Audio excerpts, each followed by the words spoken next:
UVA's leading social enterprise show.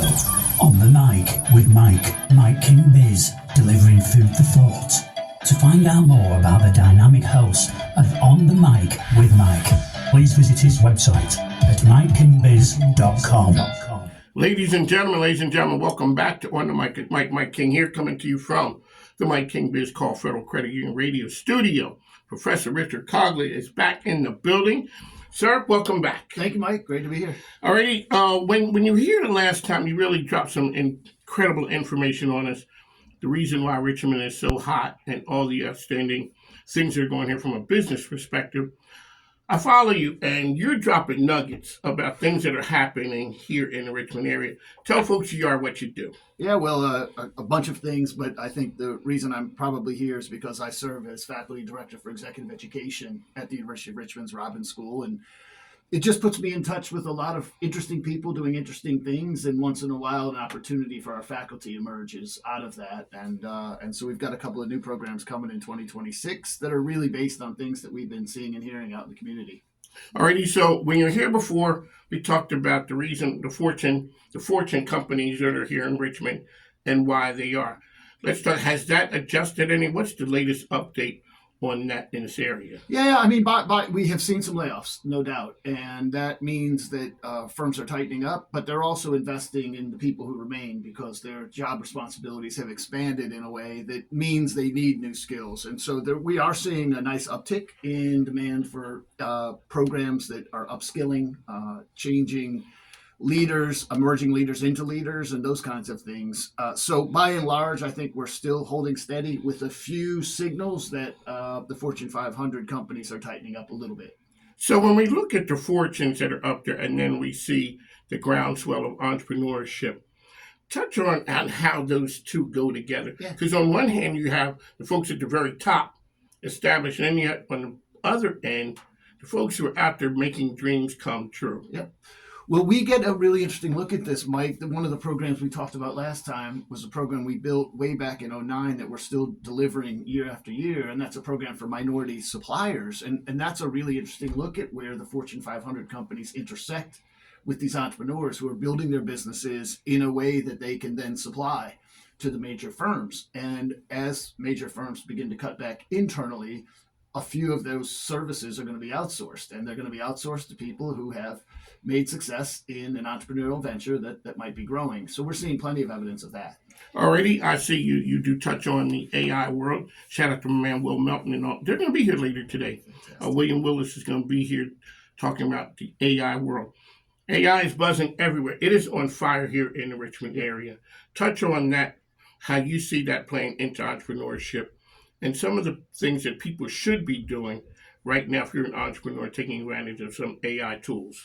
Well, William Willis is one of the local experts in that. Yeah. AI Ready RVA is doing a tremendous job. What we're seeing and hearing from our clients is this. I think first, you should be exposed to AI each and every day. Try it out for a variety of things and start to learn what it can do, and also start to learn what its limitations might be. And that's really what led us to create a small offering, a half-day workshop coming up next month. It's a practical approach to AI, no matter what role you sit in, really to demystify some of it, because we're still talking to enough people to say, I know it's out there. I know the younger people in my office are using it. I get a sense that certainly our analytics department is using it, but I'm not sure what it has for me. And so we've structured a 3-hour workshop taught by one of our best professors. That's a practical approach to AI. So it's a practical approach to AI for business people, someone who may be scared. I don't want to dip my toe in. I think I need to, and I understand this is how we used to do it. Yeah. I never had used it before, and then shout out to Will Melton. He said, hey, try this.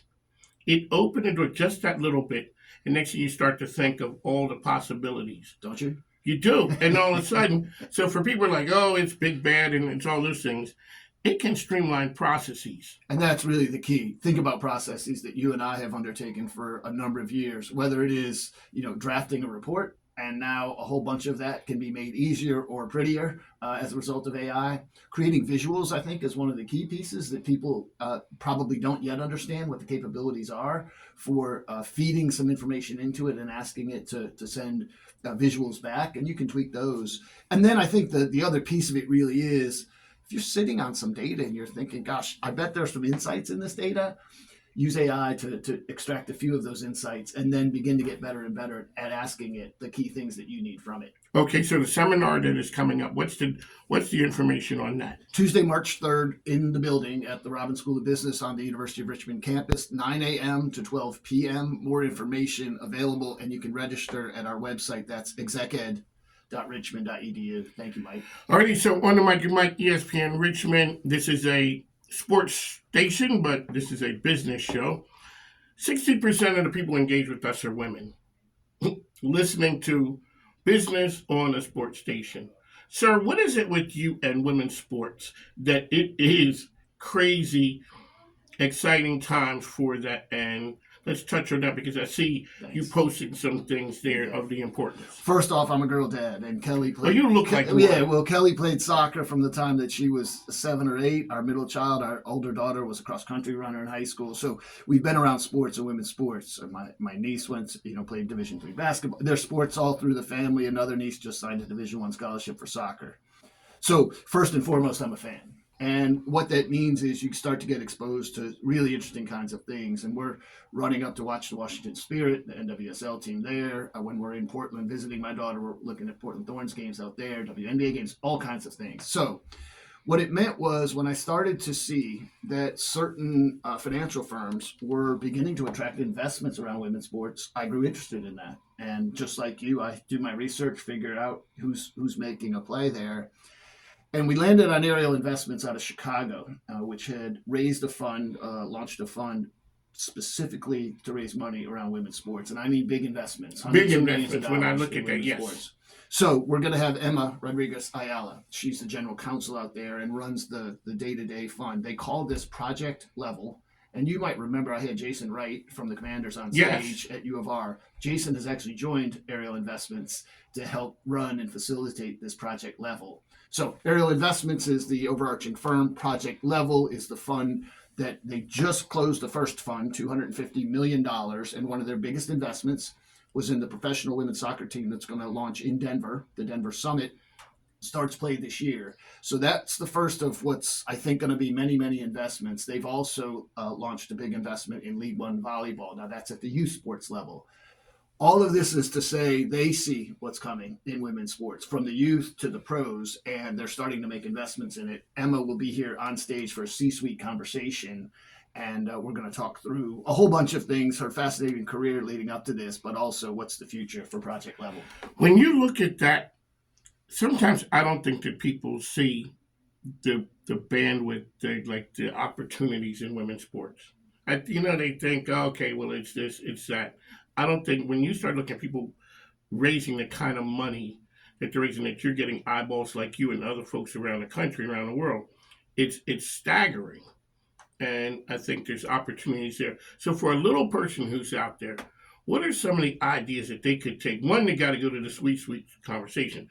Yep. It's amazing what you guys there, what you do there. So touch on a little bit, opportunities for smaller folks to look for things that really could help their business. Well, I think Emma is probably going to be really insightful on this point. This question that you asked, what should we be looking for? I had a prep call with her just a few days ago, and we got kind of deep into this analysis that Ariel does before they're making investments. And so she said, look, we know women's sports are growing, but we need to be strategic because our investors expect, if they're going to turn some money over to us, they're expecting a return. So I think I would be looking at the intersection of, demographic and population shifts. Where are people going? Where are sports participation? Where is sports participation emerging? What's sort of on the horizon? And let's just talk locally for a second, Mike. In the Robbins Center, our women's basketball team faced off against VCU a few weeks ago. More than 5,000 people came to that event.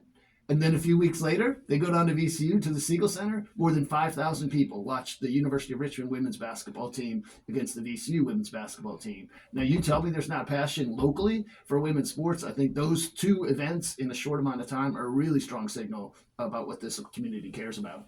It's always a pleasure when the professor comes in, dropping nuggets of knowledge on us. Okay, so the seminar that's coming up, and you also have the touch on C-suite conversation, what that is for people. You bet. So we launched in 2011, 6 or 7 times a year. I sit on stage with executives from a variety of firms. We had the chief brand officer from Mattel out to tell the Barbie story a few weeks ago. We've had CEOs of major Fortune 500 companies, both locally and nationally. PGA Tour commissioner came and sat with us a few years ago.